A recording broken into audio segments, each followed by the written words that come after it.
Mode F, c'est le balado qui donne la liberté aux photographes audacieux comme nous d'assumer leur désir d'avoir une entreprise profitable dans laquelle ils vont s'épanouir. On veut célébrer les succès et l'abondance des talents d'ici, inspirer avec humour et confiance et te prouver que tout est possible. Allô, c'est Cathy Lessard et Annie Simard. Prépare-toi à popper le champagne. Mesdames et messieurs, bienvenue officiellement à ce dernier épisode de la saison. Hey, bravo! De Mode F. Allô, Cathy Lessard, comment vas-tu? Bonjour, Annie Simard, je vais bien. Et toi? Ça va très bien. Les festivités du temps des fêtes approchent à grands pas. Et c'est l'heure des bilans. C'est l'heure aussi de peut-être se projeter dans la nouvelle année qui va commencer, toute neuve. Un beau 365 jours tout neuf de possibilités et l'atteinte d'objectifs et de surprises aussi. Je pense qu'il faut laisser la possibilité à la vie de nous surprendre. Moi, j'aime bien ça, me mettre des objectifs, mais aussi me dire, hey, sais-tu quoi, il y a peut-être quelque chose de complètement inattendu là, aujourd'hui, maintenant, en 2024, qui va se présenter sur ma route, puis qui va me transformer. J'aime ça, me laisser ça comme possibilité. Ouais, incroyable. T'es donc bien philosophe. J'en reviens pas à quel point c'est pertinent et ça me frappe droit au cœur ce que tu viens de dire. C'est vrai? Ah oui! Ben, comment tu parce dis ça, toi, qu'on les parle nouvelles années? d'objectifs. Ouais. Ben, écoute, c'est ça. Moi, j'ai le goût de commencer avec un petit disclaimer, cet épisode-là. On va te parler de fixer des objectifs, de nouvelle année, on veut pas te mettre de pression, là. On veut t'en parler, on veut partager notre vision, un peu comment on le fait, tout ça, mais tu peux trouver ton temps à toi, tu peux trouver ta façon à toi de te fixer des objectifs. Ça peut être dans 2 mois, ça peut être en mars que tu décides que c'est là, tu t'assois, tu fais une liste de qu'est-ce que tu veux pour les mois à venir. Il n'y a aucune règle, tu sais, il n'y a aucune règle écrite qui fait en sorte que le 1er janvier, c'est là que tu fixes tes objectifs puis ta vie change à nouveau. On voit la nouvelle année comme un renouveau, ces belles occasions-là qui se présentent à nous, mais sache que tu n'as pas l'obligation de faire tout ce dont on va parler aujourd'hui. C'est juste pour te nourrir. On a le goût de te partager ça avec nous parce qu'on a des petites façons de travailler Annie et moi depuis quelques années où est-ce qu'on se partage des choses au niveau de la fixation d'objectifs, mais reste que c'est pas pour te mettre de la pression puis tu n'as pas l'obligation dès maintenant de te fixer des objectifs. C'est le petit disclaimer que j'avais le goût d'adresser avant qu'on commence ce bel épisode-là. Merci, Cathy, de le nommer parce que ça peut être anxiogène, cette histoire-là, de faire « Hey, il faut absolument que j'aie des objectifs. » Puis tu sais quoi, dans mon parcours entrepreneurial, là, je suis très capable de dire qu'il y a des années où j'en avais pas d'objectifs. Tu sais, d'abord, peut-être de 1, ça allait bien, puis j'étais là, que ça continue. Que ça continue, là. Je suis sur mon X, ça va bien. Ou tout simplement, ça peut être comme du découragement ou de dire, écoute, là, je sais pas trop par où commencer, puis où prendre cette grosse affaire. C'est brouillard un peu. Ouais, un peu. Puis de se dire, il arrivera ce qui arrivera. Tu sais, ça peut être ça aussi. Fait que, moi, je sais par expérience que ça m'a beaucoup aidé d'être un peu ouverte et de pas nécessairement me fixer des objectifs coulés dans le béton, dans le sens où est-ce que j'étais plus dans la surprise, dans l'accueil, dans le plaisir de voir qu'est-ce qui venait se dérouler devant mes yeux, devant mes pieds. Mais d'un autre côté, le fait de fixer puis savoir où est-ce que tu veux aller, puis c'est pas obligé d'être un objectif hyper spécifique, là. Il y a comme l'acronyme SMART qu'on utilise souvent pour faire fixer des objectifs, mais reste que le fait d'avoir un objectif te permet quand même d'avoir une ligne directrice dans ton année ou dans tes mois ou dans ton trimestre pour te permettre de poser des actions en conséquence de où est-ce que tu veux vraiment aller au lieu de te laisser un peu bercer. Mais en même temps, se laisser bercer, c'est pas mauvais non plus. Non. Puis moi, ça m'a amené vraiment des belles choses de juste voir ce que la vie avait à m'offrir puis accepter ces opportunités-là. D'accord. Mais là, Cathy, sais-tu quoi? C'est que là, je t'entends à la maison dire, t'as peu, Cathy a dit SMART. C'est quoi SMART? Oui, donc c'est des objectifs qui sont, hey mon Dieu, là, je vais t'avouer que tu me prends au dépourvu parce que c'est mes vieilles années d'éducation spécialisée. Fait qu'on va essayer de se le remémorer ensemble. Objectif SMART. Donne-moi une petite seconde, je te fais ça. Parce que, tu sais, on s'entend que je suis toujours éducatrice spécialisée dans mon cœur, mais donc SMART, on a le S qui est spécifique, donc c'est vraiment clairement défini. Sinon, tes actions sont insuffisantes, puis sont comme, tu sais, un peu partout. Excessive. C'est un peu partout, tu sais pas trop qu'est-ce que tu fais, ciblé. Mais si c'est très clair, c'est ciblé, c'est plus facile d'avoir une ligne directrice puis savoir où est-ce que tu t'en vas. J'aime ça. Il faut que ce soit mesurable, donc une quantité. Tu sais, exemple, je veux vivre de la photo, c'est pas clair. Tu as besoin de combien d'argent pour vivre de la photo? Ben, ça se peut que ce soit, exemple, 100 000 Moi, je dis 100 000 parce que c'est un running gag, parce que, me semble, dans l'entrepreneuriat, c'est donc bien cool d'atteindre 100 000, mais si tu sais le nombre d'argent que tu veux gagner dans une année pour que ce soit rentable puis que tu aies quand même un beau revenu, ben, ça va être plus facile pour toi de cibler, ben, il faut que je fasse rentrer, mettons, 50 séances pour pouvoir atteindre ce chiffre-là. Donc là, comment je vais faire des actions marketing pour aller chercher 50 séances? Atteignable.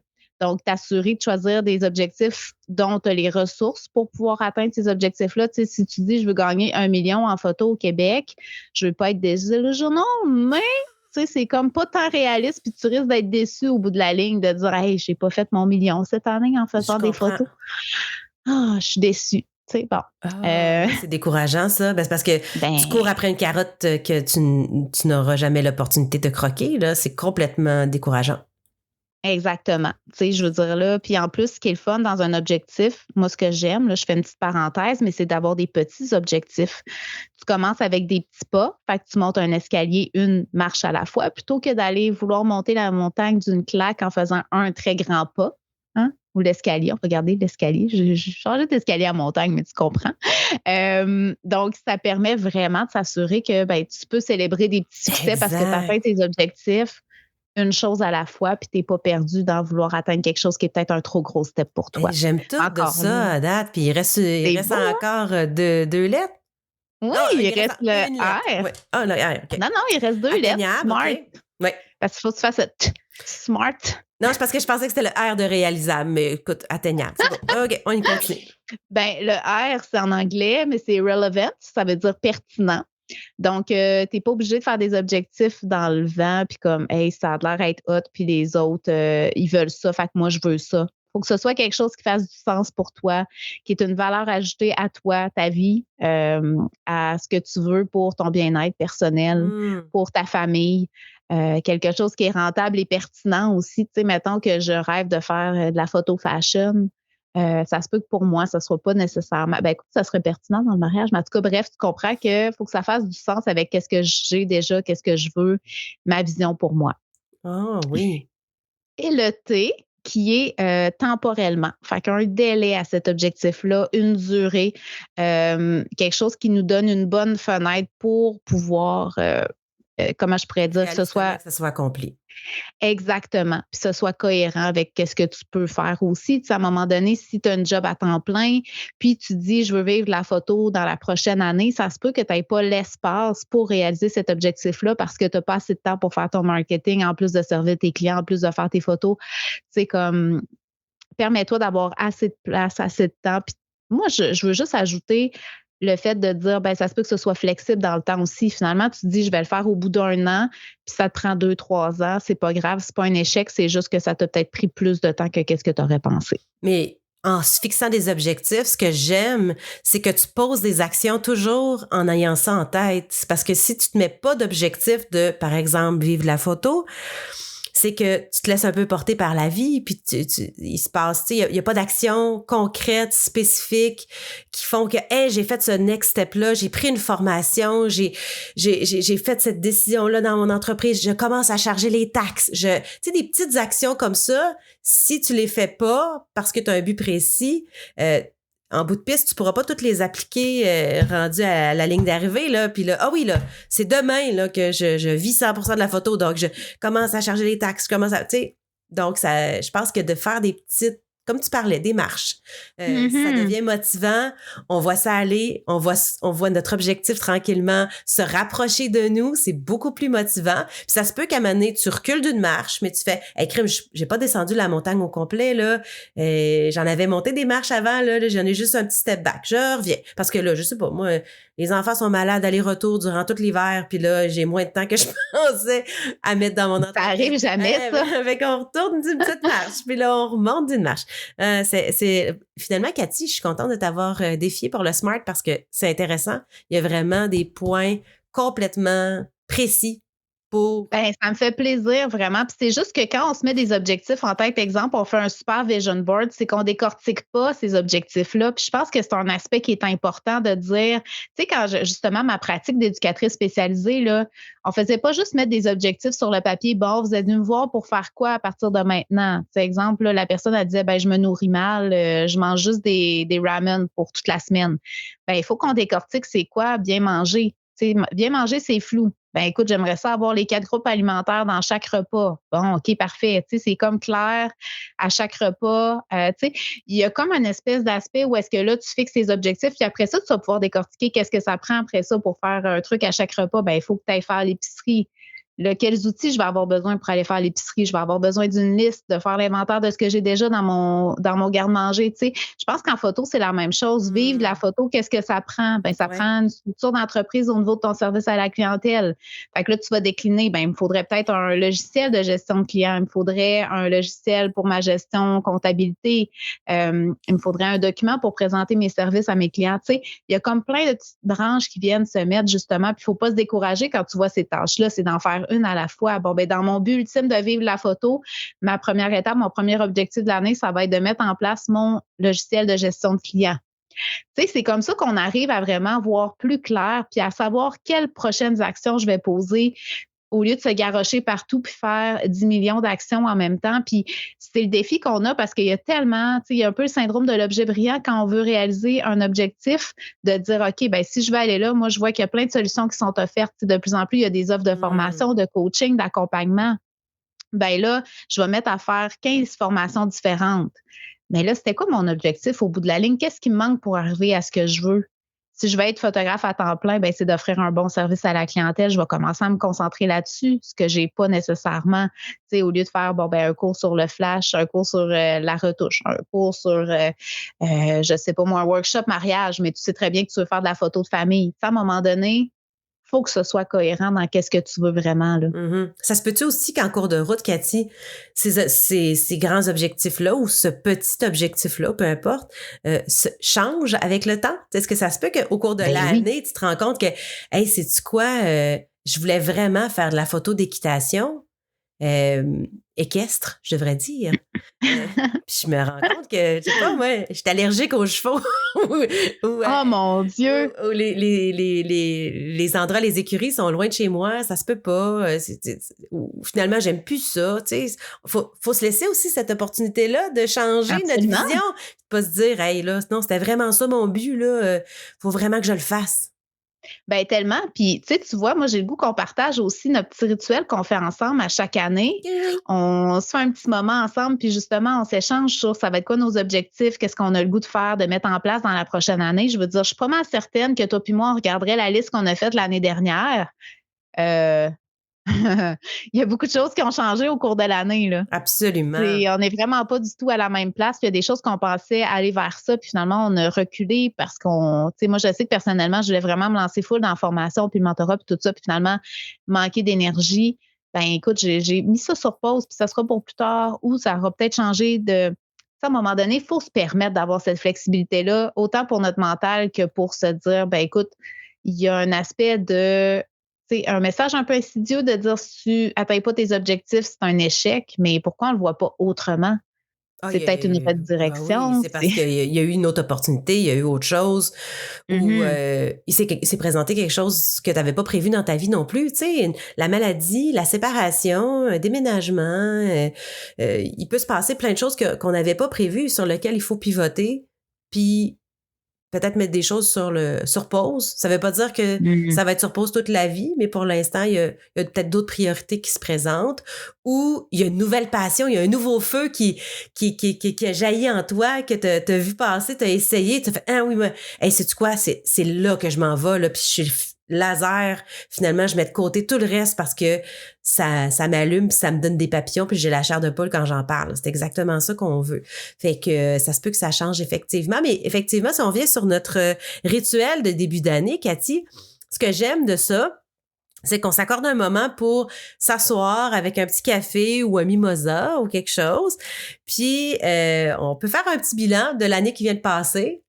Peut-être même, justement, ressortir, si c'est le cas, les objectifs qu'on s'était mis, puis de faire « Hey, sais-tu quoi? Hey, ça a pris le décor, là. Il y a quelque chose qui a sacré le camp, mais pour X, Y raison, c'était une bonne idée que ça se soit pas passé. » Puis après ça, de s'asseoir pour refaire les grandes lignes des aspirations. Puis les projets sont importants à mettre sur cette ligne-là, s'il y a des projets spécifiques que tu veux réaliser. Mais je pense qu'il faudrait vraiment pas mettre de côté sur le ressenti. Sur moi, en 2025, je veux me sentir comment? Oui. C'est pas juste un objectif de « Hey, je veux atteindre tel montant ». Il y a vraiment j'ai envie de me sentir bien. J'ai envie de, le soir, de pas toucher à mon ordinateur parce que j'ai envie de passer du temps en famille, ou je veux rien faire le soir. Je veux être en mou, en train d'écouter mes séries préférées ou de lire un livre.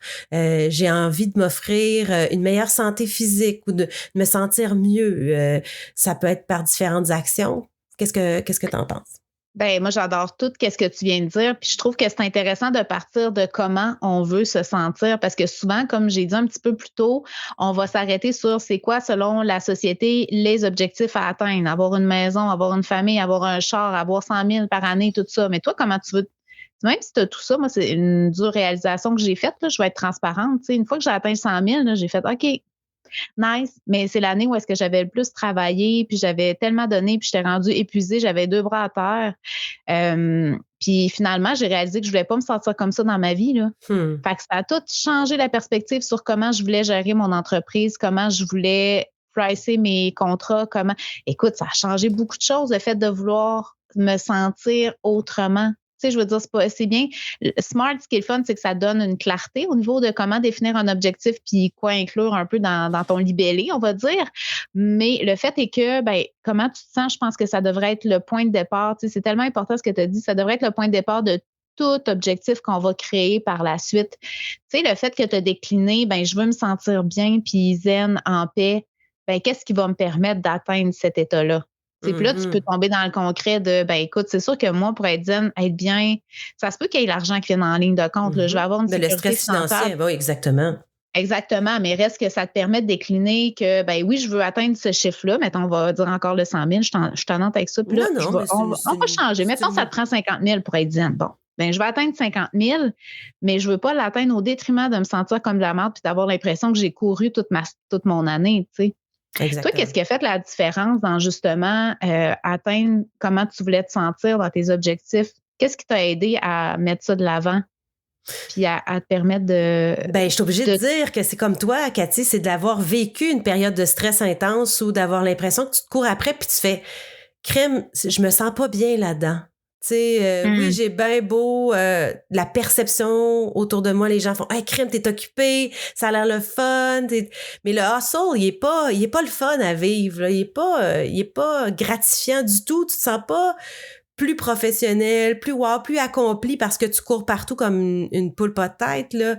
Donc, je pense que malheureusement, ou il y a peut-être des gens qui sont programmés comme ça d'avance, qui ont un rythme plus lent d'emblée, qui aiment les choses plus lentes et puis c'est correct. Mais moi, je suis quelqu'un quand même qui aime l'action. Là. Mais il faut, je pense, l'avoir vécu pour se dire « Oh, boy! » Toute cette période-là de ma vie, là, où, tu sais, je travaillais à côté, puis je me valorisais beaucoup dans le fait de travailler beaucoup, mais j'ai pas envie de revenir là. Pour moi, mes soirées, c'est précieux. Les week-ends où j'ai pas de mariage, c'est précieux. Ou si j'ai un mariage le samedi, le dimanche, c'est précieux. C'est mon moment relax, où je passe du temps en famille, puis je fais mes petits projets, puis tout ça, personnel. Donc, de revenir là-dessus, puis de se rendre compte en bout de piste, parce que c'est comme ça que moi je l'ai vécu dans ma carrière, c'est qu'il y a certaines années, ou la plupart des dernières années où je rencontrais mon comptable, je pense que j'en parle souvent, mais qui voyait mon chiffre d'affaires augmenter versus l'année d'avant, puis où j'étais en mesure de lui dire « Hey, sais-tu quoi, j'ai travaillé moins que l'année d'avant, et j'ai gagné plus. » Donc, c'est sûr que ça va être avec des actions concrètes comme d'augmenter ses tarifs, d'être capable de savoir notre valeur, puis d'être capable de mettre le bon prix là-dessus pour se dire, crime, je pense que mon expertise vaut cet argent-là. Quand les gens font affaire avec moi, ils sont contents. Ils savent qu'ils n'auront pas besoin de refaire une séance photo parce que ils ont chippé pour peut-être quelqu'un qui avait moins d'expérience ou qui était moins cher. Mais oui, ça va leur coûter plus cher, mais en bout de piste, ils ont l'assurance qu'ils sont accompagnés. Puis... Mais j'ai tellement l'envie, tu sais, j'ai un fantasme vraiment que les gens se rendent compte de ça avant même d'avoir à expérimenter le burn-out ou la fatigue. C'est tellement des éléments qui sont importants. Puis je trouve qu'on est beaucoup dans vouloir tellement plus de clients, ça fait plus d'argent. Puis tu sais, je peux pas me permettre de dire ça va être votre objectif à tout le monde à la maison, mais de prendre conscience de cette valeur-là, de prendre conscience que si tu travailles moins, mais plus efficacement, si tu te permets justement d'augmenter tes tarifs un peu pour dire en sorte que tu n'as pas besoin de faire plus de contrats pour faire plus d'argent, c'est pas négatif, au contraire, tu vas redonner en étant plus toi-même avec ta famille, avec tes amis, en ayant plus de temps pour peut-être la communauté, tu sais. Il y a quelque chose qui me fait profondément de la peine, puis je trouve que dans la dernière année, je trouve ça beau parce que les gens s'ouvrent, sont honnêtes, sont transparents.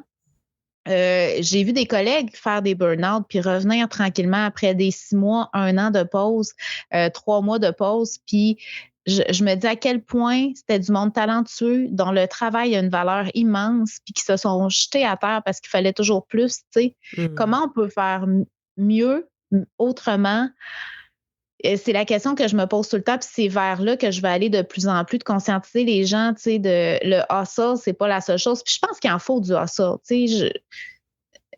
Je veux pas non plus diminuer le fait qu'on a eu à travailler en Titi pour monter nos entreprises, mais il y a un certain moment où est-ce que il y a un shift qui peut se faire à dire, ben écoute, là, j'ai travaillé fort, j'ai construit mon entreprise de A à Z, je peux ralentir un petit peu la cadence, puis c'est pas impossible que tu aies une croissance financière même si tu travailles moins. Je pense que c'est possible.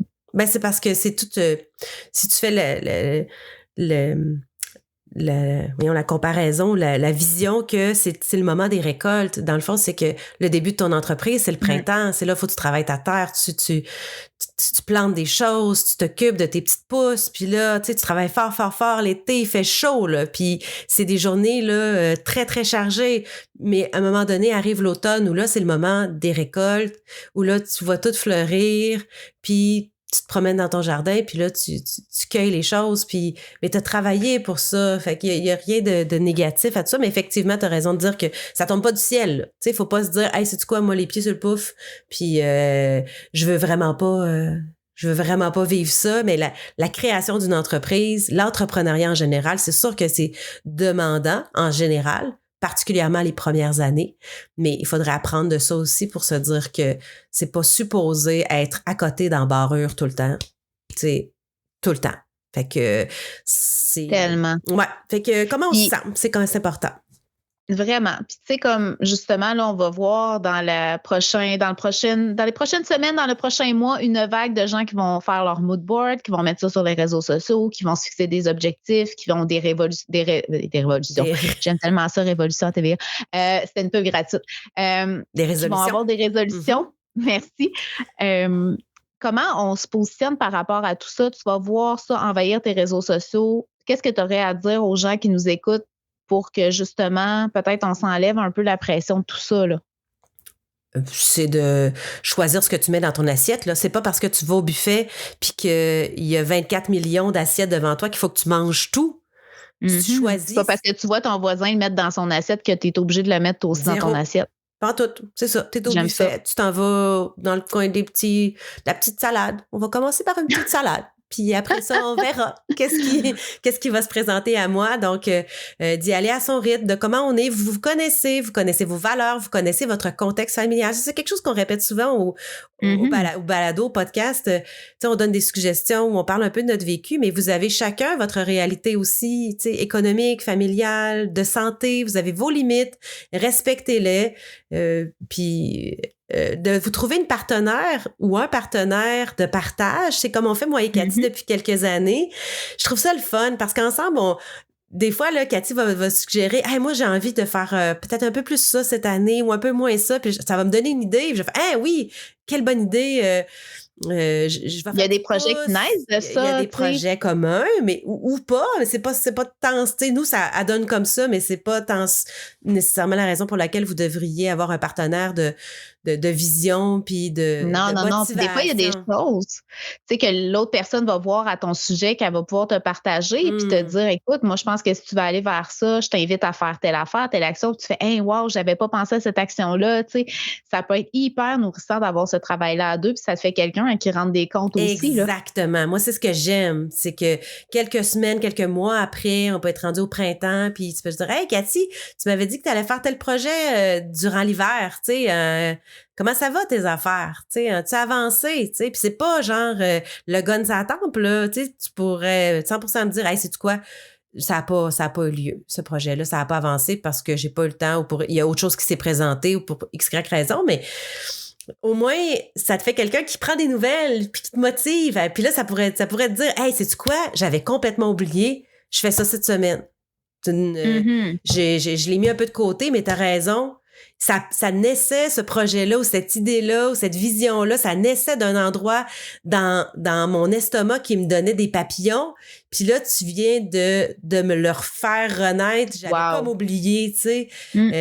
Ça peut être ça, parce que la vie va vite, puis d'avoir quelqu'un avec qui en jaser, c'est toujours le fun. Fait que toi, Cathy, qu'est-ce que tu suggérerais aux gens là de mettre comme action, disons, en ce début d'année?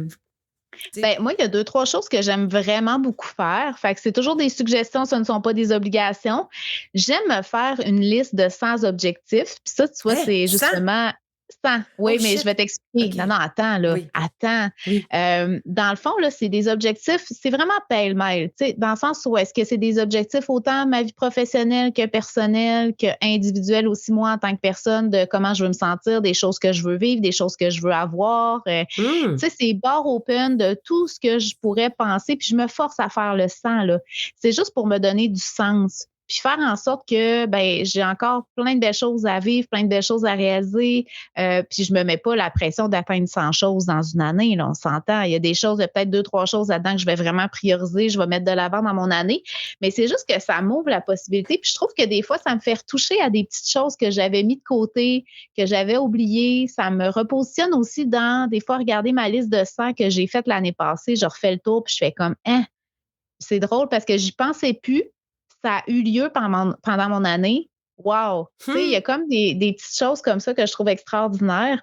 Puis c'est pas obligé d'être gros, là. Ça peut être, j'ai vraiment le goût de manger la première crème glacée de l'année en mai cette année. Tu sais, en tout cas, ça peut être aussi niaiseux que ça. C'est pas obligé d'être énorme puis d'être genre, je vais faire un voyage de 3 mois en Asie. Ça peut être ça. C'est des objectifs qui vont être à court terme, à moyen terme, à long terme, mais je vais faire cet objectif-là. Une question que j'aime me poser aussi, tu sais, j'aime faire du journaling. Tout le monde le sait, là, je pense que ça fait quelques fois. Moi, je fais ça, ouais. Puis là, c'est drôle parce que tu entends des pages. Regarde.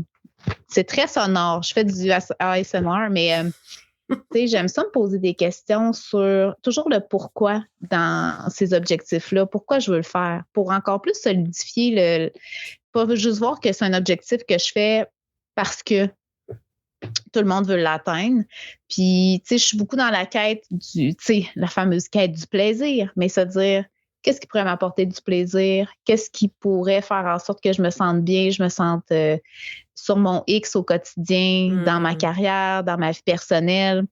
Tu sais, se permettre d'avoir ce temps de pause-là puis s'arrêter, parce que je trouve que c'est facile de plus s'arrêter de nos jours avec tout ce qu'on a comme stimulation, avec la vie qui va vite, avec nos téléphones toujours à portée de main. Ouais. Mais se permettre d'être dans un endroit calme, un endroit qu'on aime, ça peut être un café que tu aimes particulièrement, ça peut être avec une personne que tu apprécies.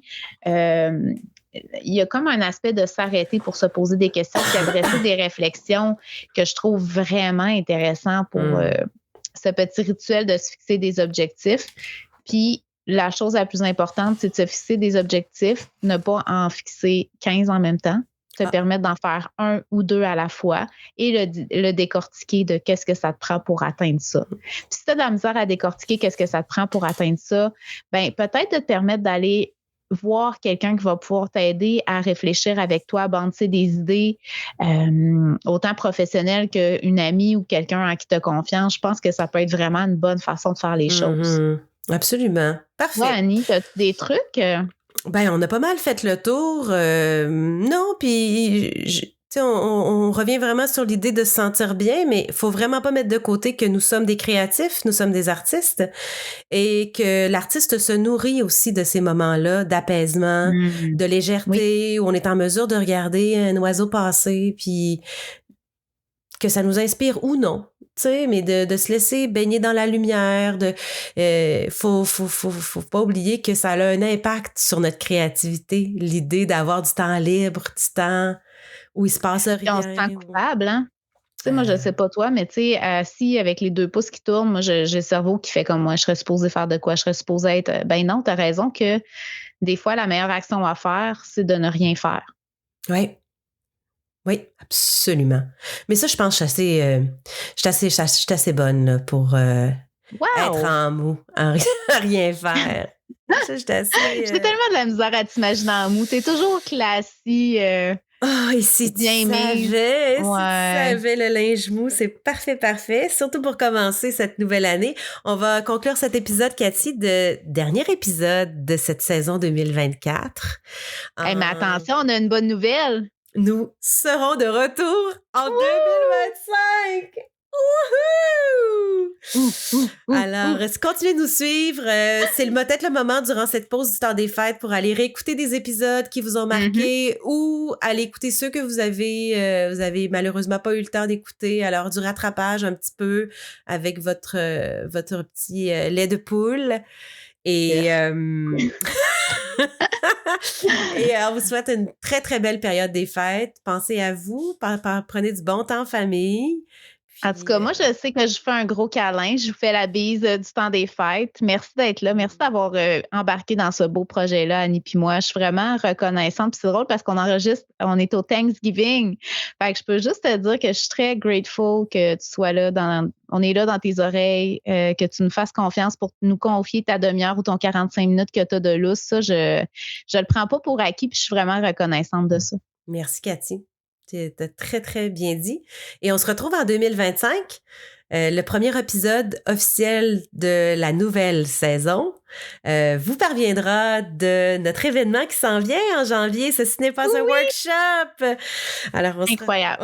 Vraiment, j'ai très hâte à cet événement-là qui va être transformateur, qui va être agréable, ressourçant aussi. Ce sera peut-être un moment, parce qu'il va y avoir des moments libres, là, peut-être là, les participants qui nous écoutent, qui vont être là pour justement se traîner un petit journal de bord, s'asseoir relax dans un coin. À Wendake, ça va être parfait, là, à l'hôtel Musée des Premières Nations. Il y a un super beau lobby avec un feu de foyer. On s'installe là, on fait un peu de journaling, on fait un petit peu de visualisation pour la nouvelle année. Ça pourrait être comment me parler. Oh, des pots de fourrure partout, du lainage, c'est chaleureux. Oh, que j'ai hâte! Hey! Bye! Salut, joyeuse fête! Joyeuse fête! Merci d'avoir été avec nous pour Modef, le podcast pour les photographes qui célèbrent leur succès. On a hâte d'échanger avec toi. Retrouve-nous et abonne-toi sur ta plateforme de podcast préférée pour ne pas manquer le prochain épisode. On t'invite aussi à nous suivre sur Instagram à ModF Podcast. Cheers!